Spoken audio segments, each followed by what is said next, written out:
The ocean is really, really deep. Deeper, in fact, than most of us realize. If you were to shave off all of the land from the tops of every continent and island in the world and fill up the ocean's deepest points with that land, then the entire Earth would be covered in an ocean 2 miles deep.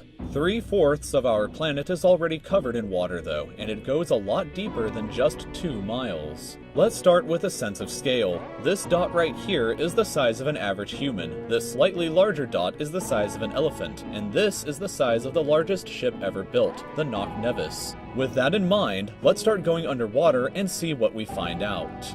The first milestone is at 40 meters below the surface, which is the maximum depth allowed for recreational scuba diving. A little further down at 93 meters is where the wreck of the Lusitania was discovered, which is interesting because the Lusitania itself is 240 meters long, which means that it sank in water shallower than it is long, so if the ship was standing on its stern or bow, it would be sticking out of the water. Just slightly deeper than that, at 100 meters, is where diving can become seriously fatal if you're not careful because of decompression sickness. But that didn't stop a man named Herbert Nitsch to accomplish the free diving world record at a depth of 214 meters. This guy swam down to this level with just one single breath. But a little further down at 332 meters, we have the scuba diving world record, which was accomplished by another man named Ahmed Gabir. If he had swam down another 111 meters, then he would have reached the height of the Empire State Building if it was submerged underwater. And a little further than that, at 500 meters below the surface, we arrive at the maximum dive depth of blue whales, the largest creatures on the planet and also the limit of the US Seawolf class nuclear submarine.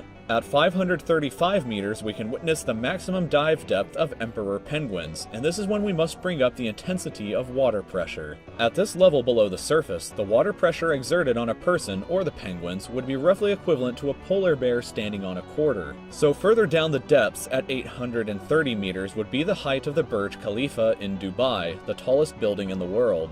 Once we hit 1,000 meters below the surface, we begin to enter the scary zone. Light from the surface can no longer reach beyond this point, so the rest of the ocean below is shrouded in permanent darkness. On top of that, the water pressure you would experience at this point would be about the same as if you were standing on the surface of the planet Venus, meaning that you would die very quickly. You would also meet the giant squid at this sea level if the water pressure didn't already kill you. At 1,280 meters, we reach the maximum depth dived to by the leatherback sea turtle, and further down at 1,828 meters, we would reach the deepest part of the Grand Canyon were it to be underwater with us. Down at 2,000 meters, we start to encounter some of the more terrifying sea creatures, like the ominously named black dragonfish, a carnivorous beast with a stomach that doesn't allow light to be emitted through it. Meaning that since we're in total darkness underwater at this point, the only way you would ever see this thing is with a flashlight. A little further down, at 2,250 meters, we would reach the maximum depth dived to by both sperm whales and the very frightening colossal squid. Sperm whales often have sucker marks and scars left on their bodies from battles with the colossal squid that likely take place at these incredible depths. The squids themselves can grow to be 14 meters long and weigh up to 750 kilograms with eyes the size of a dinner plate and razor-sharp sickles in the middle of their tentacles. So yeah, good luck with that down there. Way further down at 3,800 meters, we can find the wreck of the RMS Titanic. And a bit past that, at 4,000 meters, we start to enter the abyssal zone of the ocean. Water pressure is at an astonishing 11,000 pounds per square inch down here, and there are numerous strange, almost alien-like creatures that inhabit these depths, such as the fangtooth, anglerfish, and viperfish.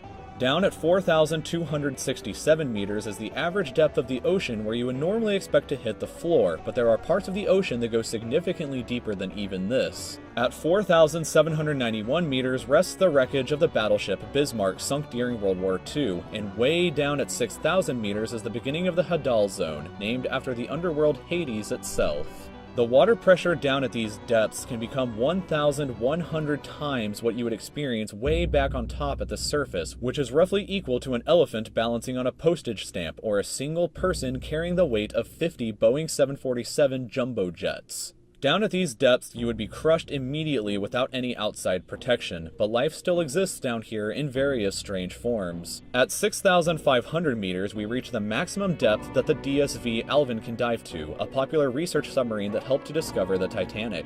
way further down at 8,848 meters below the surface, and we have arrived at the height of Mount Everest, were it to be upside down and placed underwater. And then, way further past even that, at 10,898 meters, we arrive at the depth reached by James Cameron in 2012 during the Deep Sea Challenger mission. The deepest point in the ocean yet reached by humans was back in 1960, though, when two men named Don Walsh and Jacques Piccard reached a depth of 10,916 meters using their Trieste submarine. It took them 5 hours to descend through the ocean to this depth, and they only stayed for 20 minutes before a window cracked and they began to resurface.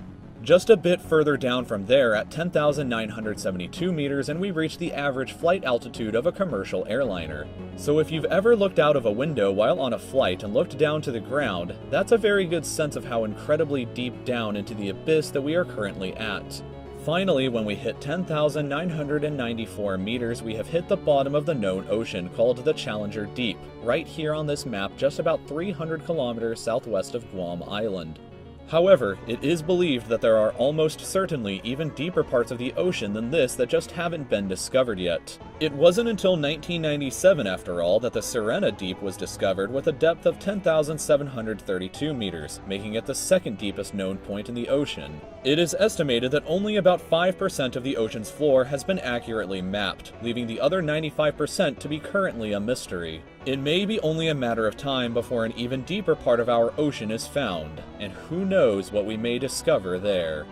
So thank you for taking the time to watch this video. If you'd like to stay up to date with videos in the future just like this one, then you can subscribe to my channel by clicking here. And if you'd like to see some similar videos in the meantime, then there are some older videos over here on the left. Thank you again so much for watching this video, and we'll see you again next time.